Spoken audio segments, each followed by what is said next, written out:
Well, thanks to George Earthy. Ethan now says it feels like a turning point. Lewis is already booking his tickets for Wembley. Welcome back to Where Robins Walk. 20 minutes of Bristol City chat. How are you all doing? I'm guessing you're all pretty good after Friday night. We're talking about whether Earthy has now earned a signing. We're talking about Sinclair Armstrong getting some praise. And Tommy, who? Was it deserved what happened on Friday night to Mr. Conway? We'll get Sam, Ben, and Liam's reactions to that in a second. We're having a look at the Marks fixtures and just how likely is it that Bristol City are going to end up in that 6th place, and who would we like to see relegated? Is all coming up on the 30th edition. 30 weeks we have been doing this. If you've joined us for any of those weeks and enjoyed any of the content, we're trying to get 30 likes in recognition of our 30th anniversary episode, if you like. Do drop us a like, please. Right, we've got Sam Crafer, Ben Wood, and, of course, Liam Fowler back with us, who were all in attendance on Friday night to see Tommy back onto the Middlesbrough coach. Sam, was that one of the best atmospheres in a long time? Yeah, definitely. Not only this season, but for the last couple of seasons, it was nice. There was noise from all stands this time. I mean, I normally sit in the Lansdowne stand, and it is quite boring from time to time, but it was a brilliant atmosphere out there Friday night. Okay. Liam, you called it last week on this channel. You said he is going to score against us, no doubt, and he did. But, George Earthy had plans. We'll talk about Conway in a second. Middlesbrough fans, though, wanted to say, first of all, Bristol is a class city. Loved Clearhead beer in the pubs next to the away end. Up there with one of the best away games I've had. Bristol fans were cool too, although don't call them Bristol fans because they don't like that. Liam then, so the Earthy celebration after he scored that second, what a lad, sign him up just for that. Yes, Liam. Yeah, 100%. I think when Conway scored the opener, I thought, oh God, here we go. I'm just glad it wasn't the 89th minute and we had time to come back. But as soon as he celebrated like that, the writing was on the wall. I'm just glad that Earthy pulled it out. Even you can see Cam Pring joining in with it. For a split second as the second goal, celebrated for the second goal. Tongue-in-cheek comment about signing just for that. I mean, yeah, hats off to him though. He got everything he deserved, Conway. Yeah, absolutely. We'll come more on that in a second. Jack says he's delighted for Earthy. No matter what you think of his performances, he gives 100% anytime he steps onto the pitch. Khan says, he plays for the badge, leaves blood and sweat every time, even with bad and good performances. If he keeps it up, honestly, he would be a good backup attacker. So, Ben, you know the question that's coming to you. Based on his performances so far, take away those 2 goals, has he been a good signing? I think yes and no. I think yes, he does give 100%. His work rate's unbelievable, and he's always, he's got a bit of energy off the bench, and I think he creates a good buzz into the team because of his work rate and stuff. I think there's parts maybe we'd like to see a little bit more sometimes, technically on the ball. I think a lot of fans would probably agree that before Friday night we was a bit underwhelmed by him. So I think obviously now we're very happy that we've got him. But I think maybe at times technically you'd want a little bit more creativity. But in terms of work rate, yeah, it's outstanding, really. Yeah, obviously he's a Premier League player. Is he? What is he? Just to all of you, is he a championship level player? Do you think that is his level? Is he a Premier League player? I'm sure West Ham fans will be interested in this answer. I think he's more than capable of playing Premier League. You can see technically. I think technically on the ball, he's probably one of the better ones we've got. Just the way he can shift it, just little movements. You can see he's come through at a Premier League club. So I wouldn't be surprised to see him make a breakthrough at West Ham next season, especially with Potter in charge, who's quite renowned for bringing players on and through from the systems and things like that. So for me, I think he's more than capable of playing Premier League football. Yeah, Sam, would you? If they were willing to sell him, would you be in the market for him? Yeah, definitely. I mean, I'd love to take him on permanently, but I just believe the lad, he's got a lot of talent there. He's fought highly at West Ham, and I think he's got a big future to play at West Ham. Yeah. All right. Now that left you in 6 overnight, so more than the 20 minutes that you had previously. Obviously, West Brom then went and won. As a neutral channel, we are desperately, secretly hoping that Bristol City get there. So you can drop us a subscribe now just for saying that. That'd be great to get cheap subscriptions. But Ben, look at your fixtures, and we'll look at them in a minute. Yeah. Knowing you've got to play the top 4 sides still to come and some tricky games away from home, are you more confident that you could do this? Yeah, I think so. I think, we had to win on Friday night to give us any chance. And so we've done that, which is good. We've still got so many big games left. Like you said, all the big top 4 teams, West Brom still. Really tricky away games. I think Millwall is our next game. That's a huge test. It's another must win, really, because we need to start winning away.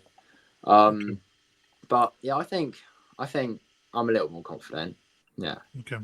All right, let's give some players some shout outs, and some of which we've criticised in recent weeks. First of all, Jason Knight, Sam. He was heralded, or people were saying he should have got man of the match, but how good was he? Yeah, I think he's one of the most underrated players in the Championship. His work rate is second to none, and he covers every blade of grass on the pitch. I think the best thing Bristol City could do now is tie him down to a nice long contract, try and keep the bigger sides away from him. Okay. And then 2 players which I'm so glad have been doing well. Viner here. Taunton Res says Knight was absolutely immense. Viner was on it, and Sinks is playing great. We'll come on to Sinks in a second, Ben. But Liam, talk to me about Viner. We've spoken on here a couple of weeks ago. He's having a dodgy couple of months, but was he back on it for you? Yeah, I think that's the best I've seen him play this season. I think he was given a responsibility on Friday night playing. We set up with the 3 at the back again, with primarily Tanner on the right, Viner on the left, Dickey through the middle. I think Viner was favoured to play on the left to give Roberts the backup for handling Whittaker.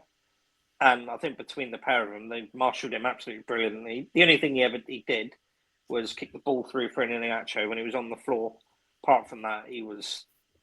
I didn't realise he was playing. So I think Viner was very good Friday night. If he can carry on like that, I'd be more than happy. And the same with Dickey. Dickey had a good game Friday as well. Knew that Conway was going to be a tricky character, obviously, but the added benefit to that was he knows his game. So I thought Dickey and Viner, the pair of them, even Roberts had a good game Friday night as well. But Viner, it's good to see him playing again. Hopefully it's not just a one-off and he can now push on and play like that for the rest of the season.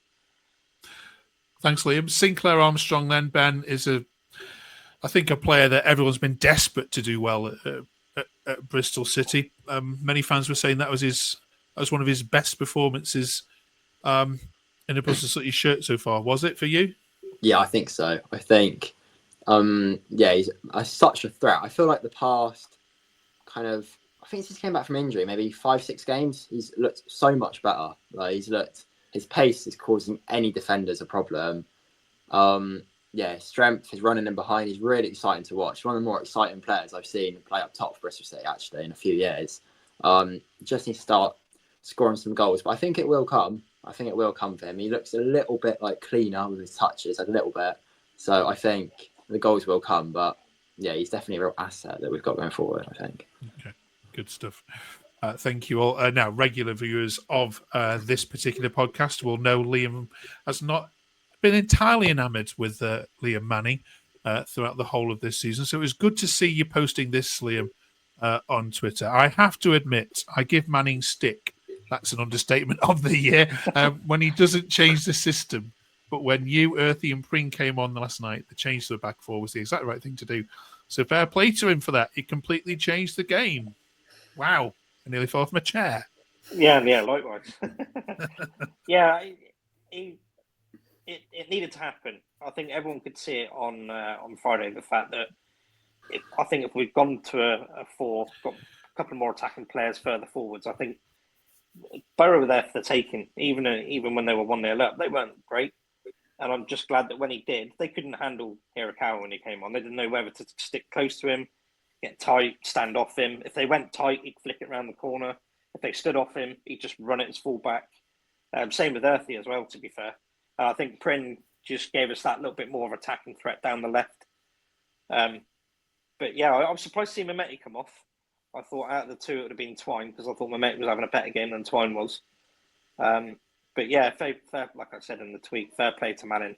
He saw what needed to be done, and he'd come away from what he usually does and just goes like for like. And it completely changed the game. Do you agree with that, Sam? Yeah, definitely. I mean, that triple substitution opened the game right up. And I was so glad to see Cam Pring coming back out onto the pitch. I think we missed him for a long time out on that left-hand side. Cool. Every hero story needs a villain, though. And, of course, Tommy Conway played exactly into that role on Friday. Ben, there were a couple of suggestions saying, come on, look, money from neutral accounts that he was there since the age of 7 or 8. He's come through your academies. You've made him. So perhaps the respect on both sides could have been a bit better. Are you having any of that nonsense? I don't think so. I don't really understand why he celebrated like he did. I can't. I don't understand what he's just teed himself up to be a bit of an embarrassment there. I think obviously he was getting a bad treatment. I don't know whether he expected to get a good treatment. I think that might be part of it. So he kind of heard all the noise before he scored, and then it just got to his head a bit. But I was very surprised when he obviously did his fingers in his ears in front of the corner when he scored. I just thought it was just going to end wrong with him, and it embarrassed him. To be fair, and it kind of served him right, I think. Yeah.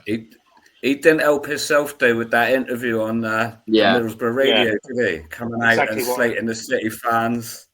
Exactly. Yeah, you never sold out Plymouth away. That's what I thought about him completely as a person. I thought he seemed like a decent he's always seemed like a decent person, but to come out with the celebration, the interviews, just I don't know, something's gone on. I think maybe. But he even said in that interview as well that he left on sour terms. So he's admitting himself he didn't leave on great terms with the club. And then obviously, like you said, mentioning that we didn't sell out Plymouth away. Well, if you go back through, we did sell both times we played at Plymouth whilst he was here. So I don't know where it's come from that. So Ben, were you even you booing? Because last week on here you said, I'm not sure yet. No, I was. I actually was. No, I was. I think. What about Sam's daughter? She wasn't until he scored and done that celebration, and then she said, "Right, he deserves to get it now." But I don't know if anyone was giving him. I think no one would have been giving him a good reception after the celebration. The celebration was baffling. But then you mean souls after the game and you've won, and he comes round and he starts clapping you all. As this tweet says, that's the wrong one, sorry. Nick Day says, well, I was down the bottom of the dolmen at the Atio end. All I could see was a flurry of you-know-what signs along the stand towards him, and then slumped shoulders trudging off to the tunnel. Not seen a player get a solid reception like that for years. And Wook said, I just have a flashback to Conway trying to clap the fans after the game last night. S25-26 giving him the absolute. I mean, how could you? This is a player that saved you. I mean, that's an overreaction, isn't it? No, he made his bed. He can lie in it. Okay. To be fair as well, I did actually meet him after the game, and he was quite upset. But he said, "You had it coming. You had it coming, mate." Oh, okay. Right. Well, that's one we're going to look forward to in the future, then, isn't it? Conway coming back to Bristol City. Right, let's move on then, because Millwall next, which has not been a very happy hunting ground for many teams this season. Let's look at March, though, overall. Let's see what it has in store for us. I mean, who can believe we're in March? 12 games left, Sam?